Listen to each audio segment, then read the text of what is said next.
السلام علیکم ورحمۃ اللہ تعالی وبرکاتہ۔ وعلیکم السلام نحمده ونصلي ونسلم على رسوله الكريم اما بعد فاعوذ بالله من الشيطان الرجيم بسم الله الرحمن الرحيم ان الله وملائكته يصلون على النبي يا ايها الذين امنوا صلوا عليه وسلموا تسليما اللهم صل على سيدنا ومولانا محمد معدن الجود والكرم وآله الكرام وابنه الكريم وبارك وسلم صلاة وسلاما عليك يا رسول الله صلی اللہ تعالی علیہ وسلم۔ عزیزان ملت اسلامیہ، اس سے پہلے ہم نے حضور پاک صلی اللہ علیہ وسلم کی مرغوب غذاؤں کے بارے میں سماعت کیا کہ حضور پاک صلی اللہ علیہ وسلم کھانے پینے کی کون سی چیزوں کو پسند فرمایا کرتے تھے۔ اب یہاں سے حضور پاک صلی اللہ علیہ وسلم کے روزمرہ کے معمولات بیان کرتے، یعنی حضور پاک صلی اللہ علیہ وسلم رات و دن کیا عمل کیا کرتے تھے۔ احادیث کریمہ کے مطالعے سے پتہ چلتا ہے کہ آپ نے اپنے دن و رات کے اوقات کو 3 حصوں میں تقسیم کر رکھا تھا۔ ایک حصہ خدا کی عبادت کے لیے، دوسرا عام مخلوق کے لیے، اور تیسرا اپنی ذات کے لیے۔ عام طور پر آپ کا یہ معمول تھا کہ نماز فجر کے بعد آپ اپنے مصلی پر بیٹھ جاتے یہاں تک کہ آفتاب خوب بلند ہو جاتا۔ عام لوگوں سے ملاقات کا یہی خاص وقت تھا، اسی وقت لوگ حضور پاک صلی اللہ علیہ وسلم سے ملاقات کرنے کے لیے آیا کرتے، آپ کی خدمت میں حاضر ہوتے اور اپنی حاجتوں اور ضرورتوں کو آپ کی بارگاہ میں پیش کرتے۔ آپ ان کی ضرورتوں کو پورا فرماتے اور لوگوں کو مسائل اور احکام اسلام کی تعلیم و تلقین فرماتے، اپنے اور لوگوں کے خوابوں کی تعبیر بھی بیان فرماتے۔ اسی سے ہم کو پتہ بھی چل رہا ہے کہ خواب جب ہم دیکھیں تو اس کی تعبیر کب پوچھنی چاہیے، تو اس کا بہترین وقت جو ہے وہ صبح کا وقت ہے۔ اسی وقت میں حضور پاک صلی اللہ علیہ وسلم کبھی کبھی اپنے خواب بھی لوگوں کے سامنے بیان کرتے تھے اور اس کی تعبیر بیان فرماتے،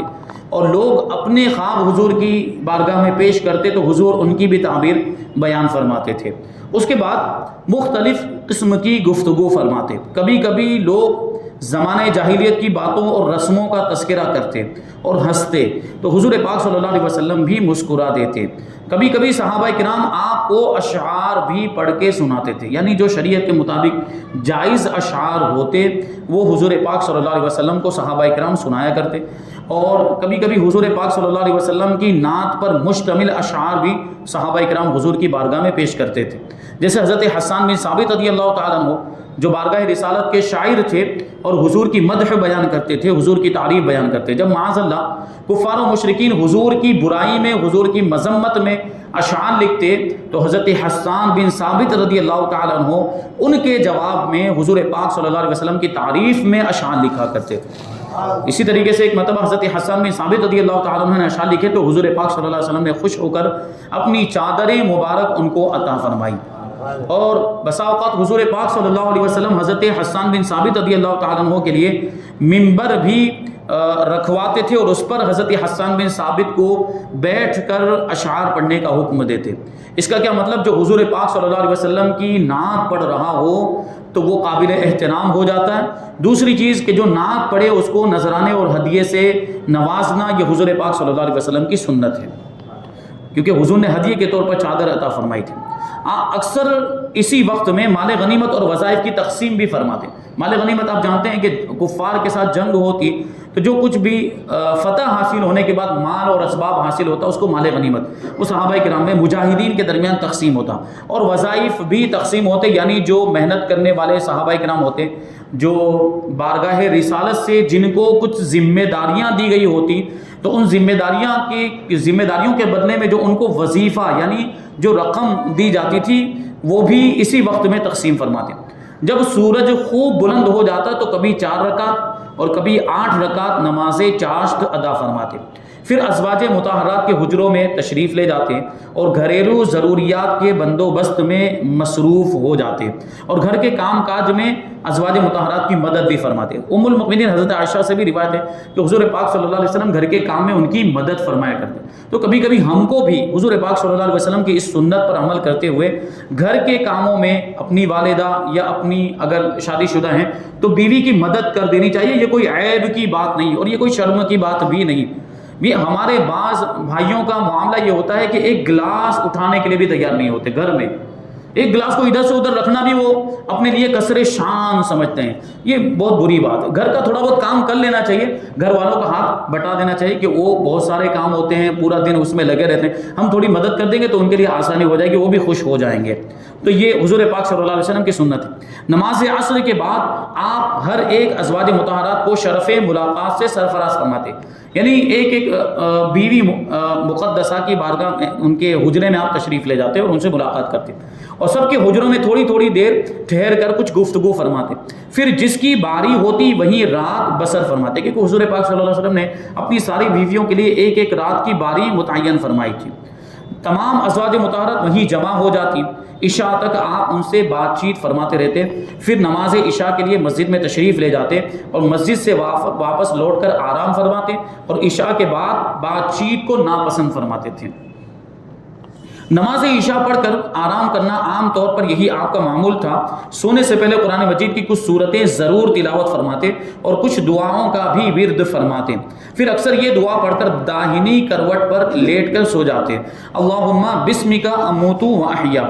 یا اللہ میں تیرے نام سے وفات پاتا ہوں اور زندہ رہتا ہوں، کیونکہ سونا بھی ایک قسم کی موت ہے، اس لیے یہ دعا جو ہے کہ اس طور پر حضور پاک صلی اللہ علیہ وسلم پڑھا کرتے تھے۔ اور نیند سے بیدار ہوتے تو اکثر یہ دعا پڑھتے، الحمدللہ الذی احیانا بعد ما اماتنا والیہ النشور، کہ اس خدا کے لیے حمد ہے، تمام تعریفیں ہیں جس نے موت کے بعد ہم کو زندہ کیا، یعنی ہم سو گئے تھے، گویا کہ ایک اعتبار سے ایک قسم کی موت، ہم مر گئے تھے، اس کے بعد ہم جاگے، یعنی گویا کہ اللہ تبارک و تعالیٰ نے ہمیں نئی زندگی عطا فرمائی اور اسی کی طرف ہم کو پلٹنا ہے، اسی کی طرف ہمارا حشر ہوگا۔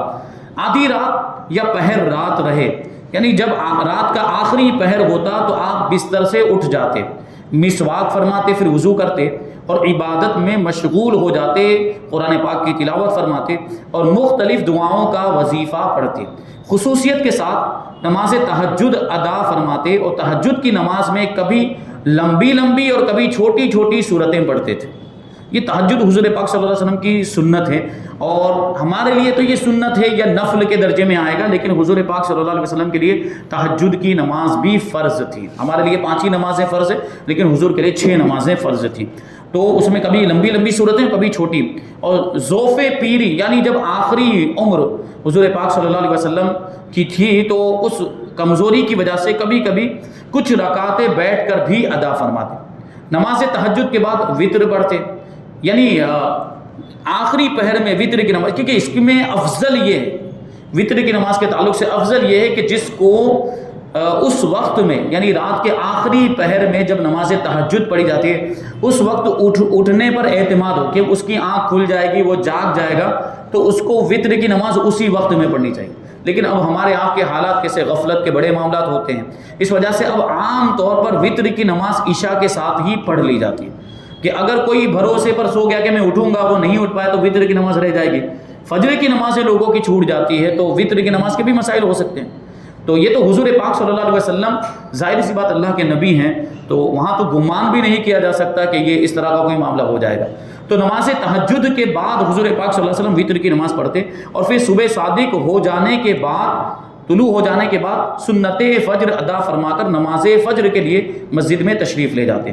کبھی کبھی کئی بار رات میں سوتے اور جاگتے اور قرآن مجید کی آیتوں کی تلاوت فرماتے اور کبھی ازواج مطہرات سے گفتگو بھی فرماتے تھے۔ اب حضور کی رفتار کا ذکر کرتے ہیں۔ حضور پاک صلی اللہ علیہ وسلم بہت ہی باوقار رفتار کے ساتھ چلتے تھے۔ حضرت علی رضی اللہ تعالیٰ عنہ کا بیان ہے کہ بوقت رفتار یعنی چلنے کے وقت حضور پاک صلی اللہ علیہ وسلم ذرا جھک کر چلتے اور ایسا معلوم ہوتا کہ گویا آپ کسی بلندی سے اتر رہے ہیں۔ حضرت ابو ہریرہ رضی اللہ تعالیٰ عنہ کہتے ہیں کہ آپ اس قدر تیز چلتے تھے کہ گویا زمین آپ کے قدموں کے نیچے سے لپیٹی جا رہی ہے۔ ہم لوگ آپ کے ساتھ چلنے میں ہانپنے لگتے تھے اور مشقت میں یعنی تکلیف میں پڑ جاتے تھے، مگر حضور پاک صلی اللہ علیہ وسلم بلا تکلف، بغیر کسی مشقت کے تیز رفتاری کے ساتھ چلتے ہی رہتے تھے۔ اب حضور کے کلام کی بات کرتے ہیں۔ حضرت عائشہ رضی اللہ تعالی عنہا نے فرمایا کہ حضور پاک صلی اللہ علیہ وسلم بہت تیزی کے ساتھ جلدی جلدی گفتگو نہیں فرماتے تھے، بلکہ نہایت ہی متانت اور سنجیدگی کے ساتھ ٹھہر ٹھہر کر کلام فرماتے تھے، اور کلام اتنا صاف اور واضح ہوتا تھا کہ سننے والے اس کو سمجھ کر یاد کر لیتے تھے، یعنی اتنا آسانی کے ساتھ، کیونکہ اب ظاہر سی بات ہے حضور پاک صلی اللہ علیہ وسلم جو کچھ بھی ارشاد فرماتے یہ صرف اس وقت کے لوگوں کے لیے، اس زمانے کے لیے نہیں ہوتا تھا، یہ حدیثیں جو حضور پاک صلی اللہ علیہ وسلم کی قیامت تک آنے والے لوگوں کے لیے رہنما ہیں۔ تو اس اعتبار سے حضور ارشاد بھی فرماتے تھے، اور صحابہ کرام بڑی ذمہ داری سے ان حدیثوں کو یاد بھی کرتے تھے۔ یہ صحابہ کرام ہی کا تو احسان ہے، یہ حدیثیں ہم تک پہنچی، صحابہ کرام نے یاد کیا ان حدیثوں کو، اور پھر بڑی احتیاط کے ساتھ ان حدیثوں کو اپنے بعد والوں کو بیان کیا، پھر انہوں نے اپنے بعد والوں تک پہنچایا، اور یہ حدیثیں اس طرح ہوتے ہوتے ہم تک پہنچی ہے۔ تو حضور پاک صلی اللہ علیہ وسلم اس انداز میں گفتگو فرماتے کہ کوئی بھی سمجھ لیتا اور ایک ایک کلمہ اس کو اچھی طرح سنائی دیتا تھا، اور اس کو وہ یاد بھی کر لیتا تھا۔ اگر کوئی اہم بات ہوتی تو اس جملے کو کبھی کبھی 3 مرتبہ ارشاد فرماتے کہ سننے والے اس کو اچھی طرح ذہن نشین کر لے۔ کوئی اہم بات ہوتی، ضروری بات ہوتی، تو تاکید کے لیے حضور پاک صلی اللہ علیہ وسلم 3 مرتبہ بھی بعض جملے ارشاد فرماتے۔ آپ کو جوامع الکلم کا معجزہ عطا کیا گیا تھا کہ مختصر سے جملے میں لمبی چوڑی بات کو بیان فرما دیا کرتے تھے۔ 2-3 لائن ہوتی تھی لیکن اس میں بڑی گہرائی ہوتی، یعنی ہم لوگوں کو جو بات بیان کرنے میں 5-10 منٹ کا وقت لگ جائے اور 20-25 جملے بولنے پڑ جائیں، حضور پاک صلی اللہ علیہ وسلم 2-4 جملوں کے اندر اتنی ہی بات بیان فرما دیا کرتے تھے۔ حضرت ہند بن ابو حالہ رضی اللہ تعالیٰ عنہ کا بیان ہے کہ آپ بلا ضرورت گفتگو نہیں فرماتے تھے، بلکہ اکثر خاموش ہی رہتے تھے۔ حضور تاجدار دو عالم صلی اللہ علیہ وسلم کا دربار سلاطین اور بادشاہوں جیسا دربار نہیں تھا۔ یہ دربار تخت و تاج، نقیب و دربان، پہرے دار اور باڈی گارڈ وغیرہ کے تکلفات سے قطعاً بے نیاز تھا، یعنی نہ وہاں کوئی دربان تھا، نہ کوئی باڈی گارڈ، کسی چیز کی وہاں پہ حاجت ہی نہیں تھی۔ مسجد نبوی کے صحن میں صحابہ کرام نے ایک چھوٹا سا مٹی کا چبوترا بنا دیا تھا۔ یہی تاجدار رسالت صلی اللہ علیہ وسلم کا وہ تخت شاہی تھا جس پر ایک چٹائی بچھا کر دونوں عالم کے تاجدار اور شہنشاہ کونین رونق افروز ہوتے تھے، مگر اس سادگی کے باوجود جلال نبوت سے ہر شخص اس دربار میں پیکر تصویر نظر آتا تھا، یعنی ایسا محسوس ہوتا تھا کہ کوئی پتلا ہے۔ اس انداز میں حضور پاک صلی اللہ علیہ وسلم کی بارگاہ کا یہ روب تھا۔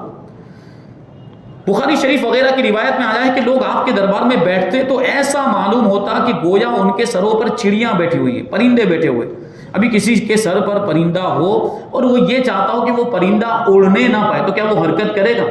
نہیں، بالکل ساکت، بالکل بغیر حرکت کے وہ بیٹھا رہے گا۔ بالکل صحابہ کرام کا یہی انداز ہوتا تھا حضور کی بارگاہ میں، ایسا لگتا تھا کہ ان کے سروں پر پرندے بالکل حرکت نہیں کرتے، بڑی توجہ کے ساتھ حضور پاک صلی اللہ علیہ وسلم کی گفتگو کو سنتے اور کوئی بھی ذرا سی جنبش بھی نہیں کرتا تھا۔ آپ اپنے اس دربار میں سب سے پہلے اہل حاجت کی طرف توجہ فرماتے ہیں، جو کوئی حاجت لے کر آیا ہوتا ہے اس کی حاجتیں سنتے ہیں اور سب کی درخواستوں کو سن کر ان کی حاجت روائی فرماتے، قبائل کے نمائندوں سے ملاقاتیں فرماتے، تمام حاضرین کمال ادب سے سر جھکائے رہتے، اور جب آپ کچھ ارشاد فرماتے تو مجلس پر سناٹا چھا جاتا اور سب لوگ ہماتن گوش ہو کر یعنی بڑی توجہ کے ساتھ شہنشاہ کونین صلی اللہ علیہ وسلم کے فرمان نبوت کو سنتے تھے۔ یہ ادب کا عالم تھا صحابہ کرام کا۔ آپ کے دربار میں آنے والوں کے لیے کوئی روک ٹوک نہیں تھی، امیر و فقیر، شہری اور بدوی، شہر کے رہنے والے، دیہات کے رہنے والے، سب قسم کے لوگ حاضر دربار ہوتے اور اپنے اپنے لہجوں میں سوال و جواب کرتے۔ کوئی شخص اگر بولتا تو خواہ وہ کتنا ہی غریب و مسکین کیوں نہ ہو، مگر دوسرا شخص اگرچہ وہ کتنا ہی بڑا امیر و کبیر کیوں نہ ہو، اس کی بات کاٹ کر بول نہیں سکتا تھا۔ یہ بارگاہ رسالت کے آداب، جو بول رہا ہو وہی بولے، دوسرا بیچ میں ٹوک نہیں سکتا تھا۔ سبحان اللہ، وہ عادل، شاعر کہتا ہے، وہ عادل جس کے میزان عدالت میں برابر ہیں، وہ عادل یعنی وہ عدل کرنے والا، وہ انصاف کرنے والا جس کے میزان عدالت میں برابر ہیں، غبار مسکنت ہو یا وقار تاج سلطانی، یعنی کوئی غریب بھی آ جائے یا کوئی امیر بھی آ جائے، حضور پاک صلی اللہ علیہ وسلم سب کے ساتھ یکساں سلوک فرماتے تھے۔ وہاں امیری غریبی کا کوئی فرق نہیں تھا۔ دنیا داری کے اعتبار سے ہم دیکھیں، دنیا کے حاکموں کو دیکھیں تو وہاں امیروں کی بڑی آؤ بھگت ہوتی ہے۔ امیر آ جائے تو اس کو چائے پلائی جائے گی، ناشتہ کرایا جائے گا، لیکن غریب آ جائے تو اس کو دھتکارا جاتا ہے اور اس کے ساتھ وہ سلوک نہیں کیا جاتا جو امیروں کے ساتھ کیا جاتا ہے۔ لیکن یہ دربار رسالت ہے، یہاں امیری غریبی کا کوئی فرق نہیں ہوتا۔ حضور پاک صلی اللہ علیہ وسلم سب سے ایک ہی انداز میں پیش آتے تھے۔ جو لوگ سوال و جواب میں حد سے زیادہ بڑھ جاتے تو آپ کمال حلم سے برداشت فرماتے اور سب کو مسائل اور احکام اسلام کی تعلیم و تلقین اور مواعظ و نصائح فرماتے رہتے، اور اسی دربار میں آپ مقدمات کے فیصلے بھی فرماتے۔ کبھی کسی کے درمیان جھگڑا ہو گیا، کوئی معاملہ ہو گیا تو وہ لے کر آپ کی بارگاہ میں آتے تو اس کا فیصلہ بھی فرماتے، اور اپنے مخصوص اصحاب سے مشورہ بھی فرماتے رہتے، اور صلح اور جنگ اور امت کے نظام و انتظام کے بارے میں ضروری احکام بھی اسی مجلس میں صادر فرمایا کرتے تھے۔ نبی و رسول چونکہ دین کے داعی یعنی دین کی دعوت دینے والے اور شریعت ملت کے مبلغ ہوتے ہیں، یعنی اللہ کے احکام کو دوسروں کی طرف پہنچانے کا ان کو یہ حکم دیا گیا ہے اللہ کی طرف سے، اور تعلیم شریعت اور تلقین دین کا بہترین ذریعہ خطبہ اور وعظ ہی ہے۔ اس لیے ہر نبی و رسول کا خطیب اور واعظ ہونا ضروریات اور لوازم نبوت میں سے ہے۔ یہی وجہ ہے کہ جب اللہ تعالیٰ نے حضرت موسیٰ علیہ السلام کو اپنی رسالت سے سرفراز فرما کر فرعون کے پاس بھیجا تو حضرت موسیٰ علیہ السلام نے اس وقت یہ دعا کی تھی، رب اشرح لی صدری ویسر لی امری واحلل عقدۃ من لسانی یفقہوا قولی، اے میرے رب میرا سینہ کھول دے، میرے لیے میرا کام آسان کر دے اور میری زبان کی گرہ کھول دے کہ وہ لوگ میری بات کو سمجھ لیں۔ حضرت موسیٰ علیہ السلام نے وہ بچپن میں انگارہ منہ میں لے لیا تھا، اس وجہ سے زبان میں تھوڑی سی لکنت تھی، اسی وجہ سے انہوں نے اللہ کی بارگاہ میں دعا کی تھی کہ یہ جو میری زبان کی گرہ یہ کھل جائے تاکہ میں لوگوں کے سامنے اپنی بات کو اچھے انداز میں بیان کر سکوں اور لوگ میری بات کو صاف ستھرے انداز میں سن سکیں اور کسی طرح کی دشواری کا سامنا نہ ہو۔ حضور اقدس صلی اللہ علیہ وسلم چونکہ تمام رسولوں کے سردار اور سب نبیوں کے خاتم ہیں، اس لیے خداوند قدوس نے آپ کو خطابت اور تقریر میں ایسا بے مثال کمال عطا فرمایا کہ آپ افصح العرب یعنی تمام عرب میں سب سے بڑھ کر فصیح ہوئے، اور آپ جوامع الکلیم کا معجزہ بھی عطا فرمایا گیا کہ آپ کی زبان مبارک سے نکلے ہوئے ایک ایک لفظ میں معانی و مطالب کا سمندر موجے مارتا ہوا نظر آتا تھا، اور آپ کے جوش تکلم کی تاثیرات سے سامعین کے دلوں کی دنیا میں انقلاب عظیم پیدا ہو جاتا تھا۔ چنانچہ جمعہ اور عیدین کے خطبوں کے سوا سینکڑوں مواقع پر آپ نے ایسے فصیح و بلیغ خطبات اور مؤثر مواعظ ارشاد فرمائے کہ فصحائے عرب حیران رہ گئے، اور ان خطبوں کے اثرات اور تاثیرات سے بڑے بڑے سنگ دلوں کے دل موم کی طرح پگھل گئے اور دم زدن میں ان کے دلوں کی دنیا ہی بدل گئی۔ چونکہ آپ مختلف حیثیتوں کے جامع تھے، اس لیے آپ کی یہ مختلف حیثیتیں آپ کے خطبات کے طرز بیان پر انداز ہوا کرتی تھی، اثر انداز ہوا کرتی تھی۔ آپ ایک دین کے داعی بھی تھے، یعنی اسلام کی دعوت دینے والے، اسلام کی طرف بلانے والے، فاتح بھی تھے، جنگیں ہوتی تو اللہ تبارک و تعالیٰ آپ کو فتح بھی عطا فرماتا، مجاہد، امیر لشکر بھی تھے، مصلح قوم کی اصلاح کرنے والے بھی تھے، فرما روا بھی تھے، یعنی ایک اعتبار سے حاکم بھی تھے، بادشاہ بھی تھے۔ اس لیے ان حیثیتوں کے لحاظ سے آپ کے خطبات میں قسم قسم کا زور بیان اور طرح طرح کا جوش کلام ہوا کرتا تھا، اور جوش بیان کا یہ عالم تھا کہ بسا اوقات خطبے کے دوران آپ کی آنکھیں سرخ یعنی لال ہو جاتی اور آپ کی آواز بہت ہی بلند ہو جاتی تھی، اور جلال نبوت کے جذبات سے آپ کے چہرے انور پر غضب کے آثار نمودار ہو جاتے تھے۔ بار بار انگلیوں کو اٹھا کر اشارہ فرماتے تھے، گویا ایسا معلوم ہوتا کہ آپ کسی لشکر کو للکار رہے ہوں۔ چنانچہ حضرت عبداللہ ابن عمر رضی اللہ تعالیٰ عنہ آپ کے پرجوش خطبہ اور تقریر کے جوش و خروش کی بہترین تصویر کھینچتے ہوئے ارشاد فرماتے ہیں کہ میں نے حضور پاک صلی اللہ علیہ وسلم کو منبر پر خطبہ دیتے ہوئے سنا۔ آپ فرما رہے تھے کہ خدا بند جبار آسمانوں اور زمین کو اپنے دست قدرت میں لے لے گا، پھر فرمائے گا کہ میں جبار ہوں، میں بادشاہ ہوں، کہاں ہیں جبار لوگ، یعنی وہ کہاں ہیں جو دنیا میں لوگوں پر ظلم کیا کرتے تھے، جو دنیا میں بادشاہ بن گئے تھے اور لوگوں کو ستاتے تھے، جبر کرتے تھے، کدھر ہیں متکبرین، تکبر کرنے والے، گھمنڈ کرنے والے۔ یہ فرماتے ہوئے حضور پاک صلی اللہ علیہ وسلم کبھی مٹھی بند کر لیتے اور کبھی مٹھی کو کھول دیتے تھے، اور آپ کا جسم اقدس جوش میں کبھی دائیں کبھی بائیں جھک جاتا تھا، یہاں تک کہ میں نے یہ دیکھا کہ منبر کا نچلا حصہ بھی اس قدر ہل رہا تھا کہ میں اپنے دل میں یہ کہنے لگا کہ کہیں یہ منبر آپ کو لے کر گر تو نہیں پڑے گا۔ یہ جوش کا انداز تھا جو حضور پاک صلی اللہ علیہ وسلم خطبہ ارشاد فرماتے تھے اس وقت۔ آپ نے منبر پر، زمین پر، اونٹ کی پیٹھ پر کھڑے ہو کر جیسا موقع پیش آیا خطبہ دیا ہے۔ کبھی کبھی آپ نے طویل خطبات بھی ارشاد فرمائے، لیکن عام طور پر آپ کے خطبات بہت ہی مختصر مگر جامع ہوا کرتے تھے۔ میدان جنگ میں آپ کمان پر ٹیک لگا کر خطبہ ارشاد فرماتے، اور مسجدوں میں جمعہ کا خطبہ پڑھتے وقت دست مبارک میں عصا ہوا کرتا تھا۔ آپ کے خطبوں کے اثرات کا یہ عالم ہوتا تھا کہ بعض مرتبہ سخت سے سخت اشتعال انگیز موقعوں پر، یعنی بھڑکانے والے موقعوں پر بھی آپ کے چند جملے محبت کا دریا بہا دیتے تھے۔ حضرت انس رضی اللہ تعالیٰ عنہ کا بیان ہے کہ ایک دن آپ نے ایسا اثر انگیز اور ولولہ خیز خطبہ پڑھا کہ میں نے ایسا خطبہ اس سے پہلے کبھی نہیں سنا تھا۔ درمیان خطبے میں آپ نے یہ ارشاد فرمایا کہ اے لوگو، جو میں جانتا ہوں اگر تم لوگ جان لیتے تو ہنستے کم اور روتے زیادہ۔ زبان مبارک سے اس جملے کا نکلنا تھا کہ سامعین کا یہ حال ہو گیا کہ لوگ کپڑوں میں منہ چھپا چھپا کر زار زار رونے لگ گئے۔ یہ حضور پاک صلی اللہ علیہ وسلم کے کلام مبارک کی تاثیر تھی۔ اب یہاں سے انشاءاللہ تبارک و تعالیٰ حضور پاک صلی اللہ علیہ وسلم کی عبادت کا تذکرہ ہوگا، کس انداز میں حضور عبادت کرتے تھے، حضور نماز کیسے ادا فرماتے تھے، روزہ، زکوٰۃ، حج، ذکر الہی، اور پھر اس کے بعد 18واں باب جس میں حضور پاک صلی اللہ علیہ وسلم کے اخلاق کریمانہ کا ذکر ہوگا۔ اللہ تبارک و تعالیٰ کی بارگاہ میں دعا ہے کہ جو کچھ بھی بیان ہوا اس پر ہم سب کو عمل کرنے کی توفیق عطا فرمائے۔ حضور پاک صلی اللہ علیہ وسلم کی محبت کا چراغ ہم سب کے دلوں میں روشن فرمائے اور ہم سب کا خاتمہ ایمان پر فرمائے۔ وما علینا الا البلاغ۔ الفاتحہ۔